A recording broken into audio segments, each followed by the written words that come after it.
ओम साईं, कैसे हैं फ्रेंड्स आप लोग। स्वागत है आप सभी का हमारे YouTube channel home science with Sangeeta Singh में। तो मैं आज फिर से हाजिर हूँ एक से बढ़कर एक टिप्स लेके। तो इस टिप्स को बिल्कुल मिस मत करिएगा, तो वीडियो को बिना स्किप किए एंड तक देखिएगा ताकि इसमें से कोई भी टिप्स आप अपने किचन और घर में अपना के अपने काम को आसान कर सकते हैं। तो देखिए, हमारे वाइफ का कुछ ऐसा काम होता है जो कि हम टिप्स के थ्रू करें तो हमारा काम आसान हो जाता है। तो टाइम ना लेते हुए चलिए बढ़ते हैं फर्स्ट टिप्स की तरफ। फर्स्ट टिप्स हमारा है, देखिए, इस तरह के लहसुन के लेके। तो देखिए, जब भी हम खलबट्टा में लहसुन या मसाला कुछ भी कूटते हैं तो नीचे से बहुत आवाज़ आता है। या तो आप सिलफ बेस पे करिए या नीचे करिए तो देखते हैं बहुत ही ज़्यादा आवाज़ आता है। तो देखिए, हम टाइल्स वगैरह पर फर्श पे करते हैं तो टूटने का भी चांस रहता है। तो देखिए, इसको हम नीचे कुछ लगा के इसमें आराम से कर सकते हैं। तो देखिए, ये हमारे पास जो ये कवर था ये फ्रूट का था, इसमें एप्पल और ये जो अमरूद आते हैं, तो मैं इसे संभाल के रखी थी। तो देखिए, मैं इसे यूज करके दिखा रही हूँ। तो ये कवर बहुत ही काम का है, बहुत जगह जगह पे डेकोरेट करने के भी काम आता है। तो देखिए, आप इस तरह से नीचे कुछ भी लगा सकते हैं, पेपर भी लगा सकते हैं, आप पुराना सॉक्स भी लगा सकते हैं, या आप कपड़ा रख के कूटते होंगे तो आप इस तरह से कूटिएगा तो देखिएगा आवाज़ नहीं आएगा और अच्छा भी लगेगा। ज़्यादा आवाज़ आता है तो अच्छा भी नहीं लगता है, किचन में ज़्यादा खट खट की आवाज़ होना अच्छा नहीं होता है। तो देखिए, इस टिप्स को आप ज़रूर फॉलो कीजिएगा। तो चलिए बात है नेक्स्ट टिप्स की तरफ। नेक्स्ट टिप्स हमारा देखिए प्याज को लेके। तो देखिए, कभी कभी हमें ऐसा होता है कि हमें चिल्ली पनीर बनाना होता है तो हमें ज़्यादा प्याज काटना होता है और प्याज काट के हमें एक एक करके छुड़ाना होता है। तो सुबह के टाइम भागा दौड़ी में हमें ज़्यादा टाइम नहीं मिल पाता है काटने के लिए। तो मैं अगर सुबह में चिल्ली पनीर बनाना है तो मैं रात में इसी तरह से काट के रखती हूँ।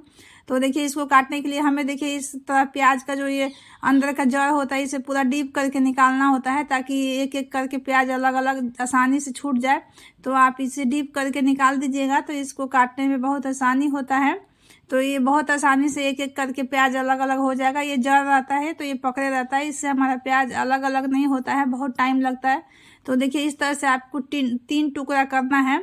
तो 3 टुकड़ा करके आप इस तरह से बीच से काट दीजिए और इसको हाथ से ऐसे मसलिएगा, देखिएगा तो बिल्कुल अलग अलग प्याज हो जाएगा, बिल्कुल टाइम नहीं लगेगा। तो इसी तरह से आप कितना भी चिल्ली पनीर बनाना हो, ढेर प्याज भी इस तरह से बड़े आसानी से काट सकते हैं और बिल्कुल कम टाइम में। तो देखिए, इसको छुड़ाने में हमें बिल्कुल अलग अलग टाइम नहीं लगेगा। तो देखिए, इस तरह से कितना आसानी से छूट जा रहा है। तो इस तरह से छूते ही आपको वो छूट जाएगा। आप इस तरह से हाथ से भी मस लेंगे तो बड़े आराम से छूट जाएगा। तो मैं तो चिल्ली पनीर के लिए ऐसे ही प्याज काटती हूँ, आप कैसे काटते हैं कमेंट बॉक्स में ज़रूर बताइएगा। तो देखिए, इस तरह से हम कितना आसानी से इसे छुड़ा लेंगे। तो आप इस तरह से ढेर चाहे प्याज काट सकते हैं। तो फ्रेंड, इसमें से कोई भी टिप्स या वीडियो आपको अच्छा लगता है तो लाइक करिए, ज़्यादा से ज़्यादा अपने फैमिली मेम्बर में शेयर करिए। अगर चैनल पे नए हैं तो प्लीज़ सब्सक्राइब करना मत भूलिएगा और साथ में जो बेल आइकन है उसे ज़रूर प्रेस करिएगा ताकि इसी तरह का हेल्पफुल वीडियो हमारा आपके पास सबसे पहले पहुंचे। तो देखिए, इस तरह से मैं तो इसी तरह से इसी टिप्स को फॉलो करके और प्याज काटती हूँ। इससे बड़े आसानी से एक एक प्याज अलग अलग हो जाता है।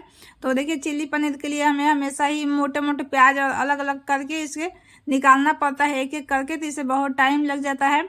तो इस तरह से मैं काट कर और डब्बे में बंद करके अगर सुबह बनाना है तो मैं रात में ही रख देती हूँ। तो इससे मेरा सुबह का काम आसान हो जाता है। तो चलिए बढ़ते हैं नेक्स्ट टिप्स की तरफ। नेक्स्ट टिप्स हमारा है, देखिए, हॉट केस को लेके। तो हॉट केस में सभी रोटी रखते हैं, सभी के घर में रखी जाती है।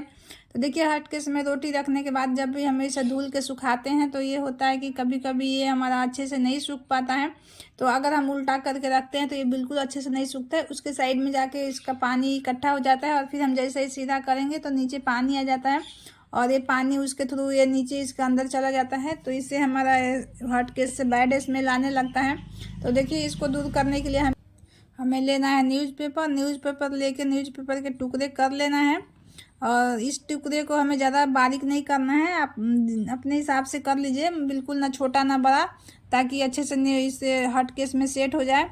और इसमें हमें लेना है वाइट विनेगर, कोई भी वाइट विनेगर या ऐसा कुछ भी डाल दीजिए और डाल के आप इस तरह से चारों तरफ पेपर पे गिरा दीजिए और इसको कैसरोल को बंद करके थोड़ी देर के लिए छोड़ दीजिए। हो सके तो रात भर के लिए इसे छोड़ दीजिएगा। आप इसे महीने या सप्ताह में एक बार इस तरह से ज़रूर कर दीजिएगा, तो इससे कभी भी आपके हॉट केस से बैड स्मेल नहीं आएगा, बहुत ही अच्छा सा एक फ्रेशनेस इसमें से स्मेल खुशबू आएगा। तो इस तरह से आप हॉट केस में ज़रूर इस तरह से न्यूज़पेपर का इस्तेमाल करिएगा। तो चलिए, दूसरा भी टिप्स हमारा इसी के है, हॉट केस को ही लेके।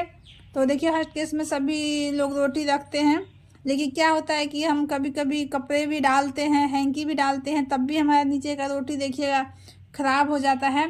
तो इस तरह से आप न्यूज़पेपर का इस्तेमाल इसमें बड़े आसानी से कर सकते हैं।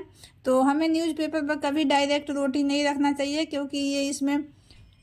क्योंकि जिस स्याही से न्यूज़पेपर छपाई होती है उस स्याही हमारे शरीर के लिए बहुत ही खतरनाक होता है, बहुत ही हार्मफुल होता है।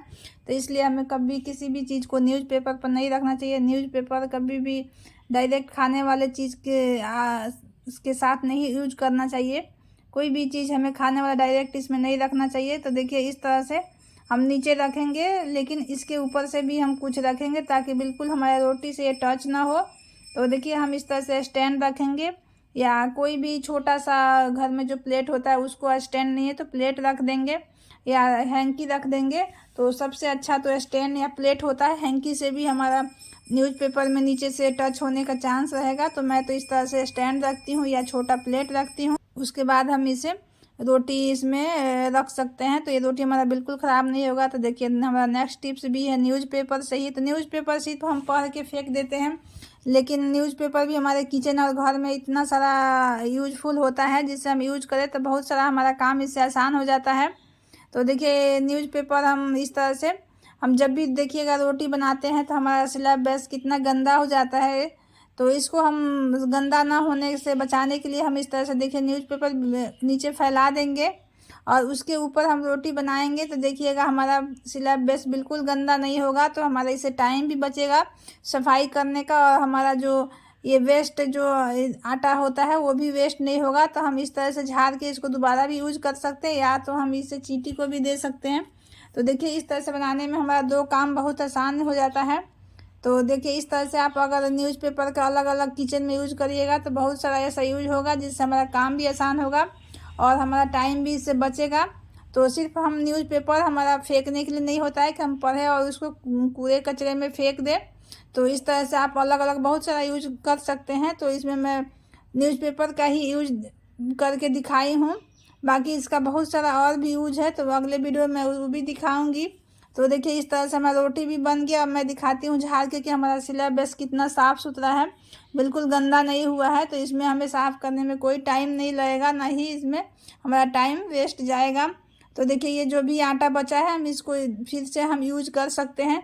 तो देखिए नीचे हमारा कितना साफ़ है। तो इस तरह से आप जब भी रोटी बनाइए तो ये न्यूज़पेपर का यूज करिए।